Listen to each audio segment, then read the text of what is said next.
दैवी प्रकृति लक्षणे मनिधरी धैर्य क्षमा प्रौढ़ता चित्तस्वास्थ्य तथा शुचित्व मृदुता सत्यादिवा भारता आतादंभ असत्य मत्सरीपणा। ये संस्कार नहीं तो और क्या है। और इन्हीं संस्कारों की घुट्टी बचपन में ही बच्चों को पिला दी जाती है, अपने घरों में या स्कूलों में। ये संस्कार रामायण, महाभारत आदि ग्रंथों से पाए जाते हैं और यही हमारी राष्ट्रीय धरोहर है। यही संस्कार हैं जो हमारे जीवन को सही दिशा देते हैं। कई युगों से ये संस्कार हमारे जीवन का अभिन्न अंग बने हैं, मगर आज टेक्नोलॉजी और मॉल कल्चर में आने वाली पीढ़ी क्या इन मूल्यों से दूर तो नहीं हो जाएगी? इसलिए इन मूल्यों को जतन करते हुए भावी पीढ़ी को सौंपने का काम पूरे लगन से कर रहा है संस्कृती संवर्धन प्रतिष्ठान। संस्कृती संवर्धन प्रतिष्ठानाचा हा प्रकल्प खरंच खूप स्तुत्य आहे। कारण मला असं वाटतं मुलांचं मन हे सुपीक जमिनीसारखं असतं, जे आपण त्याच्यात पेरू तेच उगवणार आहे। आज त्यांना आपण क्रांतिकारकांच्या उज्ज्वल गाथा शिकवल्या, रामायण आणि महाभारतातल्या या छानशा गोष्टी शिकवल्या, तर उद्या याच परिश्रमांचं चीज होऊन मुलांचं एक उज्ज्वल भवितव्य साकारणार आहे। आपण गोष्टी सांगितल्या नाही तर आपण कसे अपेक्षा करू शकतो की मुलं संस्कारी होतील? Nowadays the students are not having proper values at home because their parents are working, they don't have grandparents at home to communicate with them, to tell them stories. मुलांना जर आपण देवाला हात जोडायला शिकवणारच नाही तर ते उद्या आपल्या घरी पाहुणे आले तर हात कशाला जोडणार?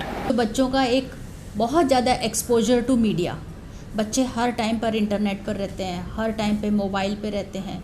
There is a bombardment of information.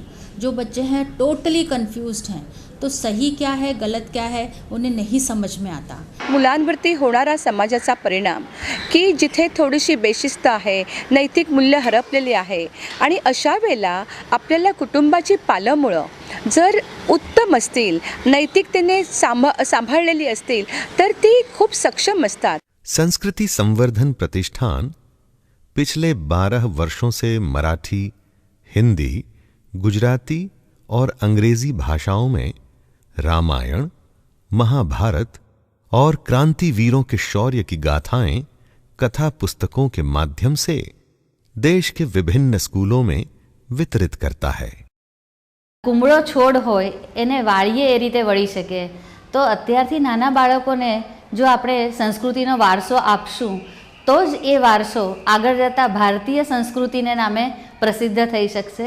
So I think Sanskriti Sanvardhan is doing a great job by inculcating, or rather than helping the children to inculcate the good values by taking or by conducting the exams like Ramayana, Mahabharat and Kranti Gatha.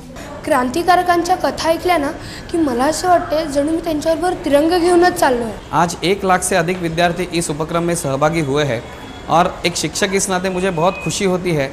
इस उपक्रम के द्वारा हम विद्यार्थियों के ऊपर अच्छे संस्कार करने का एक प्रयास कर रहे हैं और उस परिश्रमों का हमको आज कुछ ना कुछ उसका रिजल्ट मिल रहा है।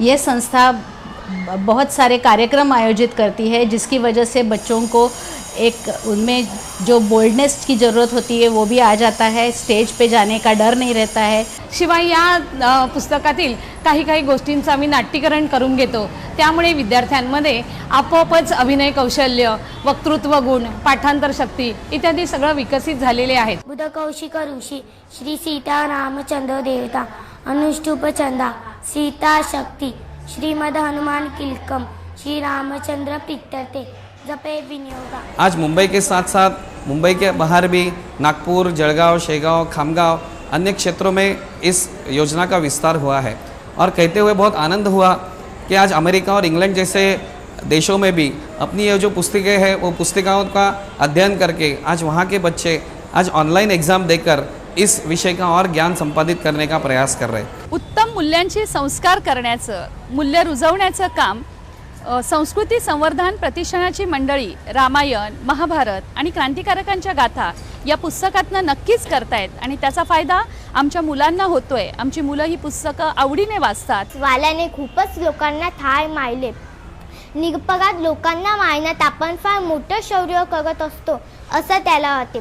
शिक्षण नाही त्यामुळे चांगले संस्कार नाही आणि चांगले संस्कार नाही मग चांगले विचार तरी कसे डोक्यात येणार.